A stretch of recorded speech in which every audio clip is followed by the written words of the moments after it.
Ready है? हो गया आपका? आप सबको मेरा नमस्कार। आमतौर पर हम रोज इस मंच के माध्यम से जनता के मुद्दे लेकर आपके सामने आते हैं, कोई ना कोई ज़रूरी जनता से जुड़ा मुद्दा। पर आज हम एक अलग विषय लेकर आपके सामने आए हैं और विषय है हम सब के कर्तव्य का, हम सब की जिम्मेदारी का। सरकार का अपना एक कर्तव्य है, उसकी अपनी एक जिम्मेदारी है, वो उसका किस तरह से निर्वाह कर रही है इसका निर्धारण जनता करेगी, हम सबके सामने विदित है। जनता का कर्तव्य है जनमत से सरकार चुनना, उन्होंने एक सरकार चुनी है, उनको निर्धारित करना होगा कि सही निर्णय है या गलत निर्णय है। विपक्ष का काम है सरकार को घेरना, सरकार से कड़े सवाल पूछना और लोगों की और वंचित लोगों की आवाज बनना, और मुझे लगता है विपक्ष एक अच्छा काम कर रहा है। सरकार निरंतर विपक्ष के सवालों को दबाने का प्रयास करती है और कहीं ना कहीं इस प्रयास में मुझे दुख होता है ये कहते हुए, क्योंकि मैं इसी जगत से आई हूं, कहीं ना कहीं इस प्रयास में मीडिया के कुछ लोगों का कठपुतली की तरह इस्तेमाल किया जा रहा है, क्योंकि मीडिया की भी अपनी जिम्मेदारी है।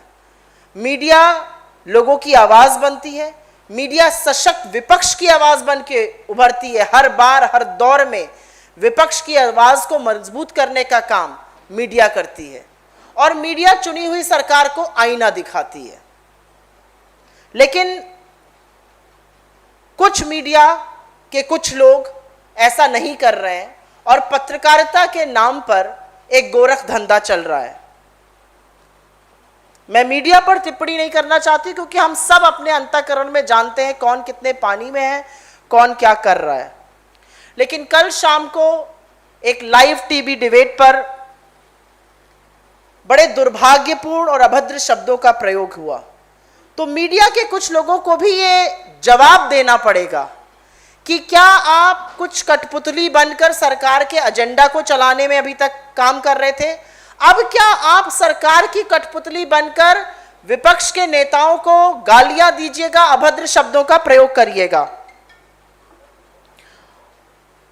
और कांग्रेस पार्टी के इस मंच से कल जो लाइव टीवी के डिबेट पर हुआ वो दुर्भाग्यपूर्ण था, वो मीडिया पर धब्बा है और हम उसकी घोर निंदा भर्त्सना करते हैं, क्योंकि ये देश का इतना बड़ा मीडिया समूह है और ये इस कदर जहर उगल रहा है। और आज से नहीं, ये पहली बार नहीं है कि ऐसा कहा गया है, आज से नहीं, ये पहली बार नहीं है ऐसा कहा गया, ये सालों से कहते आ रहे हैं।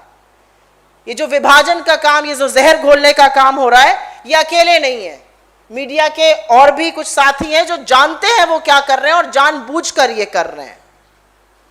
दिक्कत की बात यह है कि 7 साल से जिसके हाथ में सरकार है, जिसके हाथ में सत्ता है, जिसके हाथ में एजेंसी है, जिसके हाथ में पावर है, उससे सवाल नहीं होगा। सवाल आज भी विपक्ष से होगा और हमें कोई आपत्ति नहीं है। आप विपक्ष से और कड़े सवाल पूछिए, आप विपक्ष से जितने चाहिए सवाल पूछिए, क्योंकि हम सवालों से आनाकानी नहीं करेंगे, हम सवालों से भागेंगे नहीं, मुझे इससे कोई दिक्कत नहीं है। लेकिन सवाल तो बदहाली पर, सवाल बेरोजगारी पर, सवाल महंगाई पर, सवाल महिला सुरक्षा पर, इन सब मुद्दों पर भी तो पूछना पड़ेगा। सवाल कौन से पूछे जाते हैं? जो व्हाट्सएप यूनिवर्सिटी के माध्यम से भक्त पढ़ के आते हैं और व्हाट्सएप के माध्यम से जो तथाकथित कुछ एंकर्स को, कुछ एडिटर्स को सवाल पहुंच जाते हैं, क्योंकि ये महज संयोग नहीं है कि सारे ही डिबेट एक ही टॉपिक पर होते हैं। डिबेट तो हमने भी बड़े किए टीवी चैनल पर।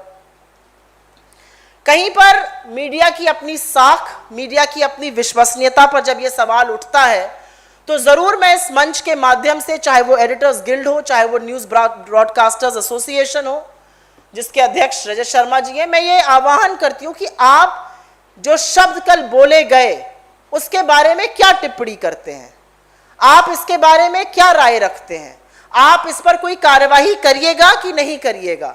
ये जहर कब तक निरंतर कुछ पत्रकार जो सरकार के नुमाइंदे बनकर पत्रकारिता का ढोंग करते हैं, वो कब तक ये करते रहेंगे? जहर घोलने का काम, विभाजन का काम, सरकार के एजेंडा को चलाना, असली मुद्दों से ध्यान भटकाना, सही मुद्दों को ना उठाना, ये कब तक होता रहेगा? और क्या इस पर कोई कार्रवाई की जाएगी?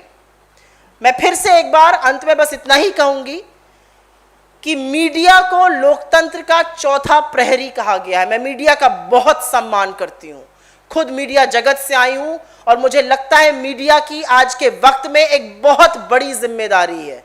लेकिन सरकार के नुमाइंदे बनकर जो पत्रकारों के भेष में घूम रहे हैं वो गलत कर रहे हैं। लेकिन ये सिर्फ कठपुतली है सरकार को अपनी एजेंडा चलवाने के लिए। सरकार अब इनके माध्यम से विपक्ष के साथ अभद्रता और गाली गलौज तक अब करवा रही है। लेकिन जो इस मीडिया समूह के मालिक हैं, जो प्रबंधन करता है, उनसे मैं पूछना चाहती हूं आपका इंस्टीट्यूशनल स्टैंड इस मुद्दे पर क्या है?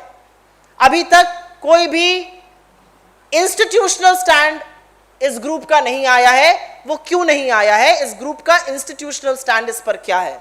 मैं फिर से अपनी बात खत्म करने से पहले जो कल टिप्पणी हुई उसकी निंदा भर्त्सना करती हूं, क्योंकि यह पतन का परिचायक है। यह परिचायक है कि कैसे कठपुतली बनते बनते आप इतने मोहरा बन गए सरकार के हाथों में। यह गलत है। आपको विपक्ष की आवाज बनना चाहिए, आपको आम आदमी की आवाज बनना चाहिए। आप आवाज सिर्फ चुनी हुई सरकार की बने हुए हैं। I will make a very brief statement on this in English. And yesterday, what happened on a primetime television show by a primetime television anchor on one of the largest media channels is ghastly, it's lurid, it's deplorable. I can use many words for that. But it is a sign of the depths to which some in the media are willing to stoop to keep their political masters happy. You have merely become a puppet in the hands of the elected government. You never question them. You only run their agenda. But now you are stooping to a new low by name-calling members of the opposition and leaders of the opposition. Where will this stop? And through this platform, I would want to ask the Editors Guild, I would want to ask the News Broadcasters Association, what are you willing to do? Will you take action or not take action? And I also want to say very categorically that these anchors and editors are merely puppets in the hands of the ruling Bharatiya Janata Party. But what about the owners? What about the CEOs? What about the people who manage these groups? Are they going to make the institutional stand clear? Because I hope they will. And I hope they do not stand for name calling of the opposition. Media is the fourth pillar of democracy. And some in the media are willing to stoop low and bring shame to a profession that I have the highest regard for, and all of you have the highest regard for. I do believe that no words can express our disappointment and how ghastly we feel about the words being used. It is not just an apology that's going to work online. It was said on air. We expect an apology, but we also expect the institution to make its stand clear. What is the stand of India's largest media group on this, which is the owner and promoter of this channel? What is the stand of the CEOs, the MDs of that group? We really would want to know. Thank you very much. Any questions on this?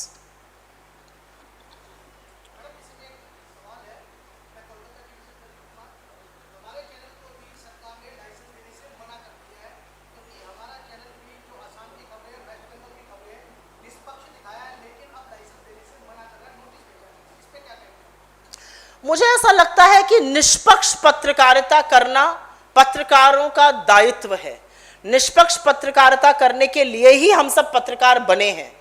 और आज अगर निष्पक्ष पत्रकारों को दरकिनार कर चरण वंदन करने वालों को प्रमोट किया जाएगा, चरण वंदन करने वालों की तूती बोल रही है, वो आपको कहीं ना कहीं जो मीडिया में पत्रकारों के भेष में घूमते हुए भाजपा के नुमाइंदे हैं उसको दर्शाता है। चाहे वो आपका लाइसेंस हो या और भी बहुत सारे निष्पक्ष पत्रकारों का लाइसेंस हो।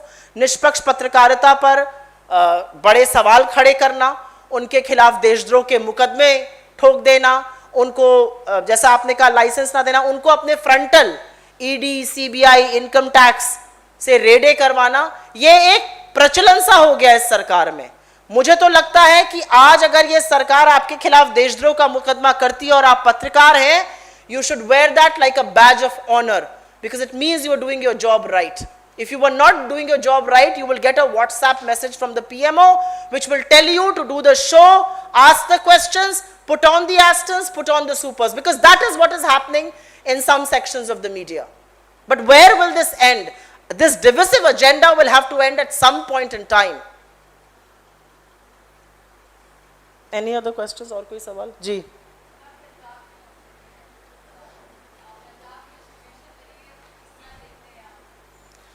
पंजाब की जो सिचुएशन है उसके general secretary in charge Harish Rawat ji हैं और मेरी उनसे आने के पहले मुलाकात और बात हुई थी, सॉरी, और उन्होंने कहा पंजाब के जितने भी सवाल हैं आप पत्रकार बंधुओं से बोलिए कि वो सवाल मुझसे पूछें। उनके एक व्यक्ति हैं जो उनका सारा कार्यभार संभालते हैं, आप इस प्रेस कॉन्फ्रेंस के बाद मुझसे उनका नंबर ले लीजिएगा अगर आपके पास ना हो।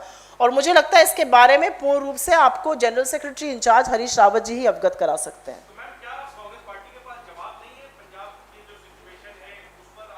मैं जनरल सेक्रेटरी इंचार्ज का नाम लेकर आपको जवाब दे रही हूं, इससे बड़ा जवाब आपको क्या चाहिए? मुझे लगता है एक general secretary in charge, let me finish, एक जनरल सेक्रेटरी इंचार्ज है पंजाब के, वो पंजाब की किसी भी गतिविधि में इन्वॉल्व हैं, वो सारी गतिविधियां देख रहे हैं, वो जितना सिचुएशन से अवगत है उतना एक स्पोक्स पर्सन होने के नाते मैं अवगत नहीं हूं। तो इसीलिए मैं कह रही हूं, हरीश रावत जी ने खुद कहा है कि वो इन सब सवालों का जवाब देने के लिए तैयार हैं। आप कृपया करके उनको फोन मिला के उनसे बात कीजिए।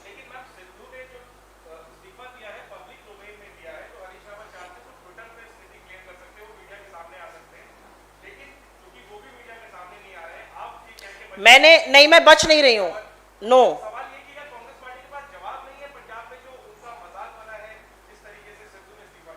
नहीं, एक तो मैं इस शब्द पर आपत्ति करती हूं, प्रजातंत्र में किसी का मजाक नहीं बनता है। प्रजातंत्र में आप कुछ निर्णय लेते हैं और उन निर्णयों पर हम कायम रहते हैं, और कई बार वो निर्णय शायद वर्कआउट नहीं करते, तो मजाक बनना एक गलत शब्द होगा। मैं बिल्कुल आपके सवालों से नहीं भाग रही हूं, मैं आपको सही व्यक्ति के डायरेक्शन में कर रही हूं कि हरीश रावत जी जनरल सेक्रेटरी इंचार्ज है पंजाब के, और वो पूरे मामले से मुझे लगता है मिनट दर मिनट अवगत है, जो मैं नहीं हूं। तो मैं आपको यहां पर आके गलत बात कह दूं और एक गलत खबर चल जाए, वो गलत होगा। मुझे लगता है हरीश रावत जी से बात करना इस पूरे मसले पर श्रेयस्कर रहेगा।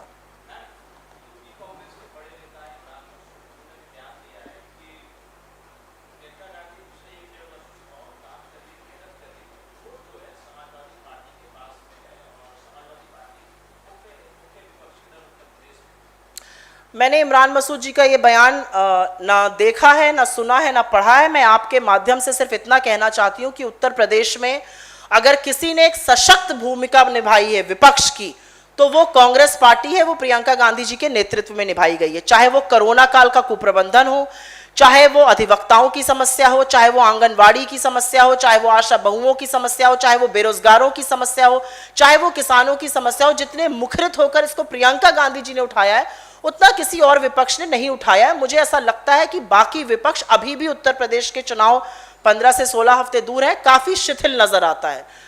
ये इमरान मसूद जी का शायद पर्सनल ओपिनियन हो सकता है, मुझे पता नहीं उन्होंने ये कहा भी है कि नहीं, लेकिन अगर आप ये कह रहे हैं तो मैं सिर्फ इतना कहूंगी कि उत्तर प्रदेश में जितनी सशक्त विपक्ष की भूमिका हमने निभाई है, इसका प्रमाण है कि जब जब हम कुछ बोलते हैं योगी सरकार के खिलाफ, उनको कटघरे में खड़ा करते हैं, उनसे सवाल पूछते हैं, तो उनको कांग्रेस पार्टी से बड़ी तिलमिलाहट, बड़ी आपत्ति होती है। अगर हम सशक्त विपक्ष ना होते तो इतनी आपत्ति ना होती।